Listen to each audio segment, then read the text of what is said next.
Proof में सबसे पहली वर्किंग हमारी ये होनी चाहिए कि हम इस फिगर को as it is copy paste कर लेते हैं।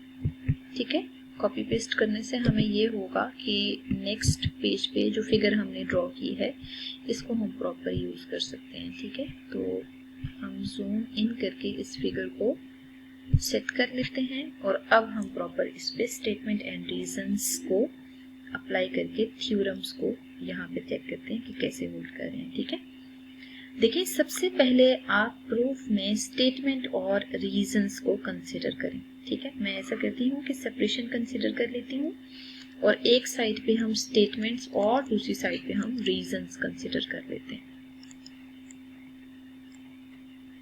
देखिए सबसे पहले तो हमें आइडिया है कि ए बी सी जो ट्राइंगल है और जो दूसरी ट्राइंगल आपको गिवन है ना, ट्राइंगल डी बी सी, वो दोनों जो है वो बिटवीन सेम पैरेलल लाइंस लाई कर रहे हैं। ठीक है, बिटवीन सेम पैरेलल्स लाई कर रहे हैं। बिटवीन सेम पैरेलल्स लाई करने का मतलब ये है कि उन के दरमियान जो डिफरेंस है वो सेम है। ठीक है, अच्छा अब हम ऐसे करते हैं कि इसी कंडीशन के अकॉर्डिंग ना, क्योंकि आपको गिवन है कि देयर एल्टीट्यूड्स आर इक्वल। ठीक है, एल्टीट्यूड्स इक्वल है ना, तो इसी से हमें कंडीशन गिवन है कि वो दोनों सेम पैरेलल लाइंस के दरमियान लाई कर रहे हैं। इसका मतलब ये है कि यहाँ से हम ये कह सकते हैं कि MADN जो है ना इज पैरेलल टू BC, ये BC के पैरेलल है। अगर BC के पैरेलल लाइन आ रही है ना, तो आप देख सकते हैं यहाँ पे दो पैरेललोग्राम्स मौजूद हैं। अगर वो दोनों पैरेललोग्राम्स मौजूद हैं तो आपको पता है कि parallelograms with same base and line between same parallel lines are equal in area. It means area of parallelogram, और नाम मेंशन कर देते हैं BC एंड D जो है वो इक्वल है एरिया ऑफ पैरेललोग्राम, और पैरेललोग्राम का नेम क्या है, BCAM के इक्वल है। ठीक है, अगर ये दोनों एरियाज इक्वल आ रहे हैं ना, तो क्यों इक्वल आ रहे हैं कि these parallelograms are between same parallels, ठीक है, and having, कंडीशन मेंशन कर देते हैं, having same base। ठीक है, अच्छा अब आप देखें कि ये कंडीशन तो होल्ड करती है। ठीक है, बट हमें आइडिया है, हम यहाँ रीजन में मेंशन कर देते हैं कि जब आप एरिया ऑफ पैरेललोग्राम लेते हैं, ठीक है, तो उसको हाफ करें तो हमेशा एरिया ऑफ ट्राइंगल बन जाता है। ठीक है, हमेशा ये कंडीशन होल्ड करती है। और पैरेललोग्राम में जब डायगोनल ड्रॉ करते हैं ना, तो उसकी वजह से तो इक्वल ट्राइंगल्स कंस्ट्रक्ट हो जाती हैं। ठीक है, तो यहाँ से हम ये कह सकते हैं कि अगर आप एरिया ऑफ ट्राइंगल यहाँ पे मार्क कर देते हैं, ट्राइंगल कौन सी है, अगर हम simple area of triangle ABC पे फोकस करते हैं ना, तो वो एरिया ऑफ पैरेललोग्राम जिसका नाम है ACBM, इसका क्या है, हाफ है। मतलब इसके एरिया को आप हाफ करते हैं ना, तो आपके पास वो दूसरी वाली ट्राइंगल आती है। ठीक है, अच्छा ये कंडीशन अगर होल्ड कर रही है ना, तो अब यही रिजल्ट हम दूसरी वाले ट्राइंगल के लिए ट्रेस आउट करना चाह रहे हैं। अब जैसे आपने ABC ट्राइंगल का एरिया देखा ना, तो अब हम ऐसा करते हैं, एरिया ऑफ सेकंड शेप ले लेते हैं, एरिया ऑफ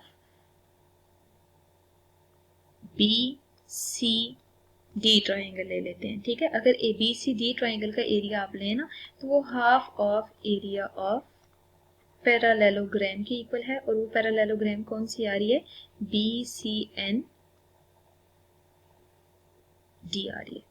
ठीक है, और फिर अगेन हम यहाँ रीजन मेंशन कर देते हैं कि जो एरिया ऑफ पैरेललोग्राम है ना, वो उसको आप 2 से डिवाइड करें तो एरिया ऑफ ट्राइंगल आएगा। ठीक है, बट ये है कि ट्राइंगल ये जो हमने यहाँ डिस्कस किया है वो सेम पैरेललोग्राम में डायगोनल ड्रॉ करने से आ रही हो।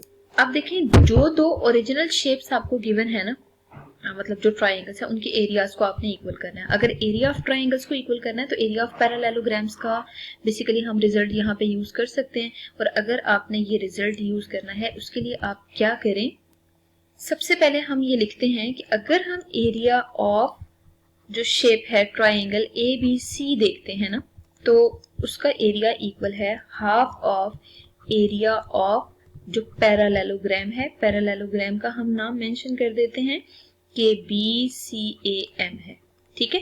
और ये क्यों है, क्योंकि आप इसी रिजल्ट को यूज करेंगे जो आप ऊपर लिख चुके हैं, ठीक है। और वो रिजल्ट क्या है कि area of parallelogram is basically double of area of same triangle, ठीक है। तो एरिया ऑफ ट्राइंगल को मैंने लिख लिया कि half of area of parallelogram के इक्वल है।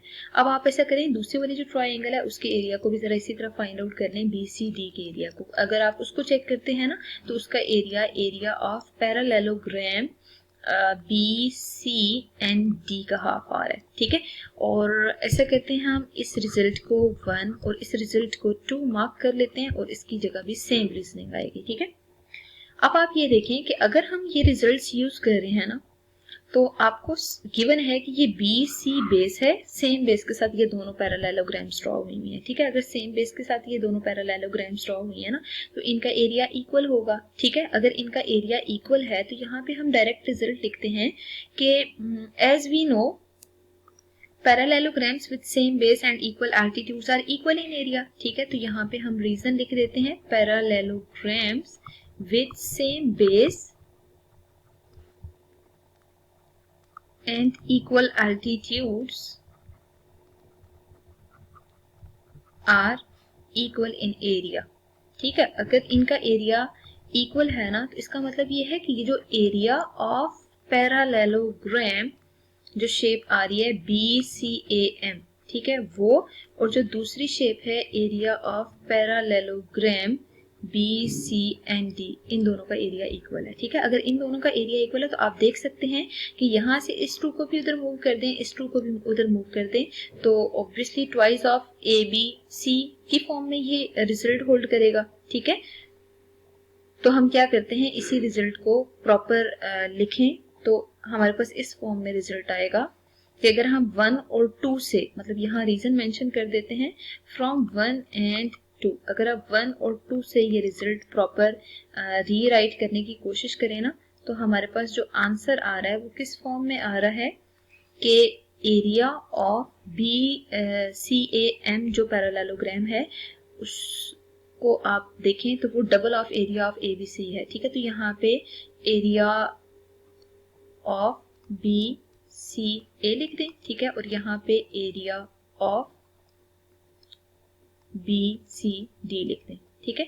अब आप देखिए 2 दोनों साइड से अगर आप कैंसिल्ड आउट कर देते हैं ना तो जो हमारे पास आंसर आ रहा है इसको अगर समराइज करते हैं, इस रिजल्ट को 2 कैंसिल होगा तो वही चीज जो आपने प्रूव करनी थी स्टार्ट में कि एरिया ऑफ ट्राइंगल BCA वो एरिया ऑफ ट्राइंगल BCD के इक्वल आ रहा है, ठीक है। तो यही चीज आपने प्रूव करनी थी और यहाँ लिखते हैं 2 विल बी कैंसिल्ड आउट